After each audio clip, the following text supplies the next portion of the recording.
بسم اللہ الرحمن الرحیم۔ شہوتوں کا بگولا۔ ہم اپنا سفر جاری رکھے ہوئے تھے کہ مجھے دور سے دھوئیں اور آگ کے سیاہ بادل اپنی جانب آتے دکھائی دیے۔ یہ زمین سے آسمان تک پھیلے ہوئے تھے۔ جب وہ سیاہ بادل ذرا نزدیک ہوئے تو معلوم ہوا کہ دھوئیں کا وہ سیاہ طوفان بگولے کی طرح سے گھومے جا رہا تھا۔ میں یہ خوفناک منظر دیکھ کر شدید خوف و ہراس کی حالت میں کردار کی طرف بھاگا اور اس سے پوچھا، یہ زمین سے لے کر آسمان سے باتیں کرتا ہوا سیاہ طوفان کیا ہے جو ہر طرف پھیلا ہوا ہے؟ اس نے کہا، یہ شہوتوں کا بگولا ہے جو اتنی تیزی سے گھوم رہا ہے۔ میں نے خوف سے کانپتے ہوئے کہا، اب ہمارا کیا بنے گا؟ یہ بگولا انتہائی تیز رفتاری سے ہماری جانب بڑھ رہا ہے اور اپنے اطراف کی ہر چیز کو اپنے اندر کھینچتا چلا جا رہا ہے۔ اس نے کہا، تم کسی درخت یا پتھر یا کسی چیز کو مضبوطی سے پکڑ لو، ذرا ہوشیاری سے کام لینا، کہیں یہ بگولا تمہیں اپنے ساتھ نہ لے جائے۔ وہ خوفناک بگولا لمحہ بلمحہ گرجدار آواز کے ساتھ ہمارے قریب آ رہا تھا۔ میرا پورا وجود دہشت میں ڈوبا ہوا تھا۔ پھر پلک جھپکتے ہی رات کی طرح اندھیرا چھا گیا۔ وہ بگولا ہماری چاروں سمت پھیلا ہوا تھا، ہمیں اپنے ساتھ لے جانے کی کوشش کر رہا تھا۔ مجھ پر وہ وقت بہت دشوار گزر رہا تھا۔ مجھے ڈر تھا کہیں وہ مجھے زمین سے علیحدہ نہ کر دے۔ اچانک میرا ہاتھ زمین سے چھوٹ گیا اور پھر پلک جھپکتے ہی میں کئی کلومیٹر دور جا گرا۔ کردار بہت دور رہ چکا تھا۔ میں شدید گرمی اور ناقابل برداشت شور کی وجہ سے بے ہوش ہو چکا تھا۔ کچھ دیر بعد میں ہوش میں آیا۔ میں نے آنکھیں کھول کر دیکھا تو میرے قریب سیاہ رنگ کی ایک بہت ہی خوفناک مخلوق کھڑی ہوئی تھی۔ اس کے جسم سے اٹھنے والی گندی بدبو سے میرا سر چکرائے جا رہا تھا۔ میں جلدی سے اپنی جگہ سے اٹھ کر وہاں سے بھاگنے لگا تو اس سیاہ مخلوق نے مضبوطی سے میرا ہاتھ پکڑ کر مجھے اپنی جانب کھینچا اور کہا، کہاں جانے کا ارادہ ہے؟ اے میرے بے وفا دوست، کہاں تشریف لے جا رہے ہو؟ آخر مجھ سے کیوں فرار کرنا چاہتے ہو؟ حالانکہ تم نے دنیا میں میری ہم نشینی کا انتخاب کر رکھا تھا۔ میں نے پریشان ہو کر اس سے پوچھا، تم کون ہو؟ یہ تم نے میرا ہاتھ کیوں پکڑ رکھا ہے؟ تم مجھ سے دور ہو کر میری جان کیوں نہیں چھوڑ دیتے؟ کیا تم اپنا تعارف کروانا پسند کرو گے کہ مجھے تمہارے بارے میں کچھ معلوم ہو سکے؟ اس نے کہا، میں تمہارے کبیرہ گناہ ہوں جنہیں تم دنیا میں انجام دیا کرتے تھے اور کسی بھی حالت میں خود کو ان کے ارتکاب سے باز نہیں رکھتے تھے۔ اس عالم میں مجھے یہ شکل و صورت دی گئی ہے جسے اب تم ملاحظہ کر رہے ہو۔ اب میں تمہارے ساتھ رہوں گا۔ پھر اس نے اپنے دانت پیس کر کہا، اس پہاڑ کے اس پار ایک بڑی دلکش وادی ہے۔ میرا دل چاہتا ہے کہ تم قیامت تک اس میں قیام پذیر رہو۔ میں جانتا تھا کہ میرا کوئی حیلہ و بہانہ کارگر نہیں ہو سکتا، اس لیے کہ اس کے بتائے ہوئے راستے پر چل پڑا۔ وہ بڑی خوشی سے تیز تیز قدم اٹھاتا میرے آگے چل رہا تھا۔ تھوڑا چل کر وہ مڑ کر میری جانب دیکھتا، مجھے جلدی چلنے کو کہتا۔ میں نے کردار کی طرف رخ کر کے اس سے کہا، کیا تمہیں معلوم ہے کہ اس پہاڑ کے اس پار کیا ہے؟ اس نے کہا، ہاں معلوم ہے، اس پہاڑ کے اس طرف عذاب کی وادی ہے، تم اس میں وارد ہو گئے ہو۔ اس نے کہا، ہاں معلوم ہے، اس پہاڑ کے اس طرف عذاب کی وادی ہے، تم اس میں وارد ہوتے ہی آگ میں ڈال دیے جاؤ گے۔ گنہگاروں کے عذاب کا یہ پہلا مقام ہے جہاں کہ تم عنقریب دیکھو گے۔ اس کا ہر علاقہ کسی مخصوص گناہ کے عذاب کے لیے، ان میں سے بعض علاقوں میں تجھے بھی عذاب میں ڈالا جائے گا جہاں تیرے ساتھ اور لوگ بھی عذاب میں مبتلا ہوں گے۔ اب میں تمہیں ان علاقوں کی تفصیل بتاتا ہوں جہاں گنہگاروں کو عذاب دیا جائے گا۔ وہ اپنے اعمال کے انجام کو پہنچیں گے، اس طرح سے تمہیں ان کے حالات سے آگاہی حاصل ہو جائے گی۔ جھوٹ بولنے والوں کا انجام۔ ابھی میں کردار کی باتوں کے بارے میں سوچ رہا تھا کہ مجھے دور سے کچھ درخت نظر آئے۔ ان درختوں کے درمیان پانی کا ایک بہت بڑا حوض نظر آ رہا تھا جس کے اطراف میں انتہائی خوبصورت اور رنگا رنگ پھول کھلے ہوئے تھے۔ یہ حسین و منظر دیکھ کر مجھے حیرت ہوئی اور میں نے سمجھا کہ شاید میرے گھر والوں نے میرے لیے کچھ خیرات کی ہے۔ میں ابھی سوچ ہی رہا تھا کہ اس خوبصورت منظر پر افسردگی چھانے لگی۔ ان درختوں کے پتے انسان کی عمر کی طرح درختوں سے الگ ہو کر گرنے لگے اور رنگا رنگ خوشنما پھول انسانوں کی زندگی پر نشاط ایام کی طرح مرجھانے لگے۔ آسمان پر چھوٹے چھوٹے بادل انسانوں کی ادھوری آرزوؤں کی طرح تیزی سے حرکت کر رہے تھے۔ سورج اپنی اس ہیبت اور رعب کے باوجود انسان کی یادداشت اور قوت و توانائی کی طرح کمزور پڑتا جا رہا تھا۔ اور وقت گزرنے کے ساتھ ساتھ اپنی توانائی کھو رہا تھا۔ دیکھتے ہی دیکھتے پانی سے لبریز وہ حوض انسانوں کی زندگی کی طرح مردہ بن کر برف میں تبدیل ہو گیا۔ اس عجیب منظر نے مجھے حیران اور پریشان کر دیا۔ میں اس گرم و ویران جنگل میں اس عجیب و غریب منظر پر تعجب کر رہا تھا۔ ہم نے تھوڑا آگے جا کر دیکھا تو اچانک ہمیں کچھ لوگ دکھائی دیے جو تیزی سے ہماری جانب بڑھ رہے تھے۔ وہ ایک شخص کو زنجیروں میں جکڑ کر زمین پر گھسیٹتے ہوئے لا رہے تھے۔ انہوں نے ہمارے قریب پہنچ کر اس شخص کو پشت کے بل حوض کی برف پر لٹا دیا۔ ان میں سے ایک آدمی نے انتہائی تیز دھار کانٹے سے ایک آنکھ اور ناک کے آدھے حصے سمیت اس شخص کے چہرے کے بائیں نصف حصے کو سر کے عقبہ حصے تک چیر دیا۔ اس کے بعد اس نے وہ کانٹا نکال کر اس کے چہرے کے بائیں حصے کی طرف بڑھایا۔ جب اس شخص کے چہرے کا دایاں حصہ بھی کاٹ دیا گیا تو اتنی دیر میں اس کا بایاں کٹا ہوا حصہ ٹھیک ہو چکا تھا۔ اس پر دوبارہ اس کے چہرے کا بایاں حصہ کاٹا گیا۔ یہ عمل بار بار دہرایا جا رہا تھا اور وہ شخص مسلسل چیخ و پکار کر رہا تھا، لیکن اسے عذاب دینے پر مقررہ لوگ بڑے آرام و سکون سے اپنے کام میں مشغول تھے۔ ان پر اس کی چیخ و پکار کا کوئی اثر نہیں ہو رہا تھا۔ یہ دیکھ کر میں نے کردار سے کہا، اے ہمسفر، مجھ میں ان لوگوں سے کوئی سوال کرنے کی ہمت نہیں پڑ رہی۔ اگر ہو سکے تو تم آگے بڑھ کر ان لوگوں سے پوچھو کہ اس شخص نے دنیا میں کون سا عظیم گناہ انجام دیا ہے۔ اس نے کہا، مجھے اس کا جرم جاننے سے کوئی دلچسپی نہیں ہے۔ اگر تم اس کے جرم کے بارے میں معلوم کرنا چاہتے ہو تو خود آگے بڑھ کے پوچھ لو۔ یہاں پر میں یہ بات بتاتا چلوں کہ ابھی تک میں نے اپنے اور کردار کے علاوہ کسی اور شخص کو نہیں دیکھا تھا، اور اگر کوئی مخلوق آتی بھی تو وہ مجھے عذاب و اذیت دینے کے لیے آتی، اس لیے میرا دل ایک اور انسان سے باتیں کر کے اس سے مانوس ہونے کے لیے بہت بے چین تھا۔ میں نے اپنے آپ سے کہا، میں ان لوگوں سے التجا کرتا ہوں وہ چند منٹ کے لیے اس کے عذاب سے ہاتھ کھینچ لیں تاکہ میں اس سے کچھ باتیں کر لوں اور اس سے کچھ پوچھ لوں۔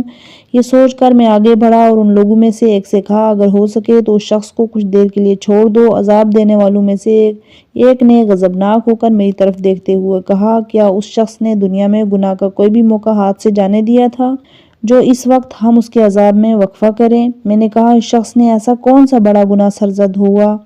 میں نے کہا، اس شخص سے ایسا کون سا بڑا گناہ سرزد ہوا ہے جس پر اسے شدید اور اذیتناک عذاب سے گزارنا پڑ رہا ہے؟ اس نے کہا، یہ شخص دنیا میں جھوٹ بولتا تھا، اور یہ عذاب جیسے تم مشاہدہ کر رہے ہو جھوٹ بولنے والوں کے لیے مخصوص ہے۔ تم بھی دنیا میں جھوٹ بولتے تھے، اس لیے تجھے اس عذاب کا مزہ چکھانے پر مقررہ سپاہی ابھی پہنچنے والے ہیں، جس کے بعد تیری بھی یہی حالت ہو جائے گی، کیونکہ تم جھوٹ کا سہارا لے کر بہت سی جوان لڑکیوں، عورتوں اور نوحیز لڑکوں کو اپنے فریب میں گرفتار کیا کرتے تھے۔ ابھی اس کی باتیں ختم بھی نہ ہوئی تھی کہ عذاب کے کچھ فرشتے آتے ہوئے دکھائی دیے۔ ان میں سے ایک کے ہاتھ میں لوہے کا بہت بڑا تیز دھار کانٹا تھا۔ مجھے اپنے اس گناہ کا عذاب سامنے دکھائی دے رہا تھا۔ ان فرشتوں نے وہاں پہنچ کر مجھے اٹھا کر اس سے پہلے شخص کے پاس لٹا دیا اور میرے ساتھ بھی وہی سلوک کرنا شروع کر دیا۔ اس عذاب کی اذیت بہت ہی خوفناک اور تکلیف دہ تھی، لیکن میں سوائے آہوزاری اور چیخ و پکار، حسرت و ندامت کے اور کیا کر سکتا تھا؟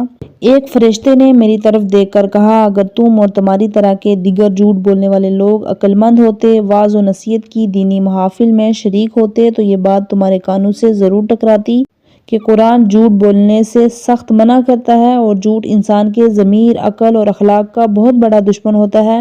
قرآن مجید میں جھوٹ بولنے والوں کی مذمت میں ارشاد ہوتا ہے، سورہ جاثیہ آیت نمبر 6، سورہ نحل آیت نمبر 105 میں، برا ہو ہر جھوٹ بولنے والے کا، برا ہو جھوٹ تراشنے والوں کا، جھوٹ بولنے والے کا۔ ایک اور مقام پر ارشاد ہوتا ہے کہ جھوٹ گڑھنے والے اور اسے پھیلانے والے ہی لوگ ہیں جو آیات الہی اور قیامت پر ایمان نہیں رکھتے۔ جھوٹ کے بارے میں مروی روایات بہت زیادہ ہیں، چنانچہ امام حسن عسکری علیہ السلام سے مروی ہے کہ تمام برائیوں کا ایک گھر ہے جس کی چابی جھوٹ ہے۔ رسول خدا صلی اللہ علیہ وآلہ وسلم فرماتے ہیں کہ جھوٹ سے بچو، کیونکہ جھوٹ انسان کو گناہ کی طرف لے جاتا ہے اور گناہ انسان کو جہنم کی آگ تک پہنچا دیتا ہے۔ رسول خدا صلی اللہ علیہ وسلم فرماتے ہیں کہ جھوٹ منافقت کا ایک دروازہ ہے۔ آپ ہی کا فرمان ہے کہ جھوٹ سے بچو، کیونکہ جھوٹ جہنم کا ایک دروازہ ہے۔ اس کے بعد اس فرشتے نے کہا، اس عظیم گناہ کے ارتکاب کی وجہ سے تمہیں اس عذاب میں گرفتار کیا گیا ہے۔ اگر دنیا میں تم نے اپنی زبان پر قابو رکھا ہوتا، جھوٹ بولنے سے گریز کیا ہوتا، تم سچ بولنے والوں کے ساتھ ہوتے، اور یہ تو تمہیں معلوم ہی ہے کہ سچ بولنے والے جنت میں داخل ہوں گے۔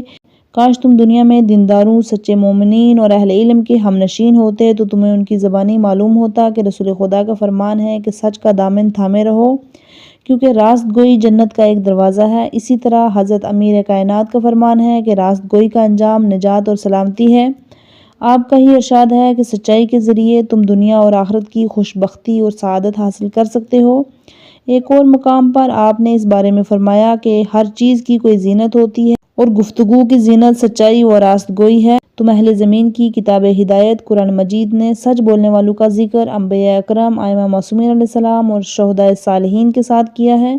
قرآن مجید کے مطابق سچ بولنے والے جنت میں مذکورہ ہستیوں کے ہمراہ رہیں گے۔ سورہ نساء آیت نمبر 68۔ اس گفتگو اور عذاب میں چند گھنٹے گزر جانے کے بعد عذاب کے فرشتوں نے مجھے چھوڑ دیا اور پھر آہستہ آہستہ میری حالت ٹھیک ہو گئی۔ البتہ وہ دوسرا آدمی ابھی تک اس سخت عذاب میں گرفتار تھا۔ ایسا لگ رہا تھا کہ دنیا میں اس کی زبان سے کبھی سچ نہیں نکلا۔ پھر ہم جلدی سے اس جگہ سے روانہ ہو گئے۔ میں اس خوفناک عذاب سے جلد رہائی مل جانے پر کافی خوش تھا۔ سود خوروں کا انجام۔ ہم اپنا سفر جاری رکھے ہوئے تھے کہ تھکن سے برا حال ہو رہا تھا اور مزید ایک قدم آگے بڑھنا دشوار دکھائی دے رہا تھا۔ میں نے کردار کو دیکھ کر کہا، میں تو ایک قدم بھی آگے نہیں جا سکتا، میں یہاں کچھ دیر آرام کروں گا تاکہ میری تھکن دور ہو جائے اور پھر آگے چلیں گے۔ کردار نے کہا، کچھ ہی فاصلے پر ایک اور نہر موجود ہے، بہتر ہے ہم وہاں پہنچ کر کچھ دیر آرام کریں۔ اس کی بات سن کر میں بہت خوش ہو گیا اور جس طرح ممکن ہوا پھر چل پڑا۔ کچھ فاصلہ طے کرنے کے بعد ایک نہر دکھائی دینے لگی۔ جب ہم اس نہر کے قریب پہنچ گئے تو یہ دیکھ کر میری حیرت کی انتہا نہ رہی کہ نہر کا پانی بالکل سرخ تھا۔ اس نہر میں پانی کی بجائے خون بہہ رہا تھا۔ اس نہر کے کنارے ایک شخص بیٹھا ہوا تھا جس کے آس پاس کچھ اور لوگ بیٹھے ہوئے تھے۔ ایک اور آدمی اس نہر میں نہا رہا تھا۔ میں تھکاوٹ سے چور تھا اور اس جنگل کی گرمی بھی مجھے مسلسل اذیت پہنچا رہی تھی، لیکن اس کے باوجود اس نہر سے ہاتھ دھونے تک تیار نہ تھا۔ میں نے کردار سے کہا، تجھ پر خدا کی لعنت ہو، یہ تم کہاں لے آئے ہو مجھے؟ اس نے کہا، زیادہ غصے میں نہ آؤ، تم نہر کے کنارے بیٹھے شخص سے کچھ باتیں کر سکتے ہو۔ چنانچہ میں اس شخص سے باتیں کرنے لگا۔ اسی اثنا میں نے دیکھا کہ نہر میں نہانے والے شخص نے کنارے پر پہنچ کر منہ کھولا اور کنارے پر موجود جو شخص تھا اس نے اس کے منہ میں ایک پتھر ڈال دیا۔ اس پر وہ دوبارہ نہر میں تیرتا ہوا دوسری جانب چلا گیا۔ اسی طرح عذاب کے چند فرشتے کھڑے ہوئے تھے۔ انہوں نے اس شخص کو وہ پتھر اپنے دانتوں سے توڑ کر نگل لینے کا حکم دیا، جسے مجبوراً اس نے انجام دیا، اور پھر فرشتوں نے اسے دوبارہ اس نہر کی دوسری جانب پتھر لینے کے لیے روانہ کر دیا۔ میں نے آگے بڑھ کر نہر کے کنارے بیٹھے اس فرشتے سے پوچھا، اے اللہ کے فرشتے، اس شخص کا کیا گناہ ہے جس پر اسے یہ عذاب دیا جا رہا ہے؟ اس نے جواب دیا، یہ شخص دنیا میں سود کھاتا تھا، یہ بڑے عرصے سے اسی عذاب میں مبتلا ہے۔ کچھ دیر بعد اس کا عذاب عارضی طور پر تھوڑی دیر کے لیے روک دیا جائے گا۔ اگر تم اس وقت صبر کر سکو تو اس شخص سے اس کی دنیاوی زندگی کے بارے میں باتیں کر سکتے ہو۔ مجھے یہ تجویز اچھی لگی۔ میں نے کہا کہ بڑی خوشی سے انتظار کر سکتا ہوں۔ دوسرے میں دل ہی دل میں اسی لیے خوش تھا کہ کم از کم میں اس عذاب سے تو محفوظ ہوں، کیونکہ میں دنیا میں سود خور نہیں تھا۔ کچھ دیر بعد اس شخص کو عارضی طور پر عذاب سے رہائی مل گئی، جس پر وہ نہر سے باہر نکل آیا۔ اس کا پیٹ اتنا لٹک رہا تھا کہ اس کے لیے چلنا دشوار ہو رہا تھا۔ اس کے پیٹ میں سانپ اور بچھو صاف دکھائی دے رہے تھے، نیز اس کا پورا پیٹ آگ سے بھرا ہوا تھا۔ وہ کسی مدہوش آدمی کی طرح ڈگمگا کر چل رہا تھا اور اس سے سیدھا کھڑا نہیں ہوا جا رہا تھا۔ اس حالت میں وہ میرے قریب آ کر بیٹھ گیا۔ وہ پیٹ پر ہاتھ رکھ کر شدید درد کی وجہ سے پیچ و تاب کھا رہا تھا۔ وہ چیخ چیخ کر مجھ سے مدد کی درخواست کر رہا تھا۔ میں نے کہا، اے عذاب میں گرفتار بیچارے، میں کچھ نہیں کر سکتا، تمہیں کچھ دیر تک یہ تکلیف برداشت کرنا ہوگی۔ تھوڑی دیر تک وہ اسی درد و تکلیف میں گرفتار رہا، پھر آہستہ آہستہ اس کی حالت بہتر ہو گئی۔ اسی دوران اس فرشتے نے بلند آواز میں کہا، اگر اس شخص نے دنیا میں قرآن مجید کا مطالعہ کیا ہوتا تو اسے معلوم ہوتا کہ خدا تعالیٰ نے فرمایا ہے، سود خور قیامت کے دن ایسے اٹھے گا جیسے اس پر کسی جن یا شیطان کا سایہ ہو، دیوانگی کی وجہ سے وہ لڑکھڑا رہا ہو۔ سورہ بقرہ آیت نمبر 275۔ اگر اس کی نظر سے رسول اکرم ائمہ معصومین علیہ السلام سے منقول احادیث گزری ہوتی تو اس کو معلوم ہوتا کہ پیغمبر اکرم نے سود خور کے بارے میں ارشاد فرمایا ہے کہ سود خور شیطان کے فریب میں گرفتار ہو کر اس دنیا سے رخصت ہوگا۔ اسی طرح آپ کا یہ بھی فرمان ہے کہ خدا تعالیٰ سود خور کے پیٹ میں اتنی آگ بھرے گا جتنا اس نے دنیا میں سود کھایا ہوگا۔